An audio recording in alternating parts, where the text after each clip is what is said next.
Good day, grade 9. So, today we'll be discussing direct and inverse variation. Let's start with direct variation. A direct variation is a statement where y varies directly as x or y is directly proportional to x, which can be written in the form of y is equal to kx, where k is the constant of the variation.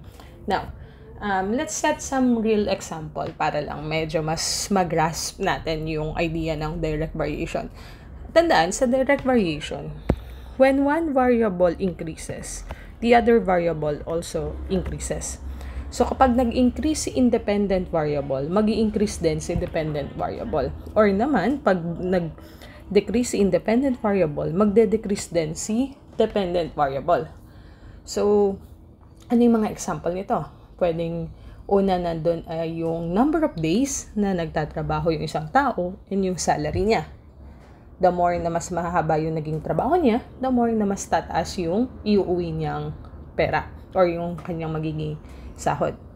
Another example of direct variation is yung sabihin natin yung cost ng paggawa or pag-produce ng isang product at yung presyo nito. Siyempre, the more na mas malaki yung cost ng paggawa or pag-produce ng isang product, the more din na tataas yung magiging selling price ng isang product. Now, tandaan, sa direct variation, yung y is equal to kx na yan ay pwedeng mapalitan yung dalawang variable, which is yung y and yung x.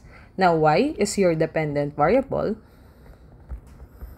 and x is your independent variable. So, the more, pag tumaas yung value ng x, tumataas din yung value ng y. Pag bumaba yung value ng x, bumababa rin yung value ng y. Now, this one is what we will call as the constant of the variation. So, in this point forward, yung k natin will be used as the constant of our variation. So, let's show an example. Suppose A varies directly as B. You would notice our dependent and independent variable had been changed. Instead of y, we will use A. And instead of x, we will use b. So, suppose a varies directly as b. So, nagbabago daw yung value ng a directly as b. So, a is our dependent variable and b is our independent variable.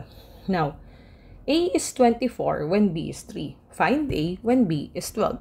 So, isa-isayin natin. Isulat muna natin yung tinatawag nating equation of the variation.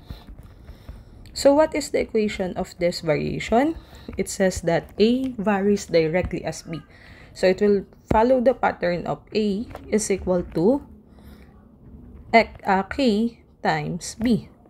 Since, sabi nga, A will vary or magbabago directly as B. Multiply lang yon sa constant ng ating variation. Now, laging may K or laging may constant of variation. After writing the equation of the variation, we need to find the value of k. Kailangan nating makuha yung value ng k dito. So, how will we find the value of k? We will substitute first these two given. So, ang sabi, when a is 24, b is 3. So, we can use this 2 as unang value para makuha natin yung value ng k. So, ang goal natin ay makuha yung value ng k. So, substitute lang po. A is 24 when B is 3.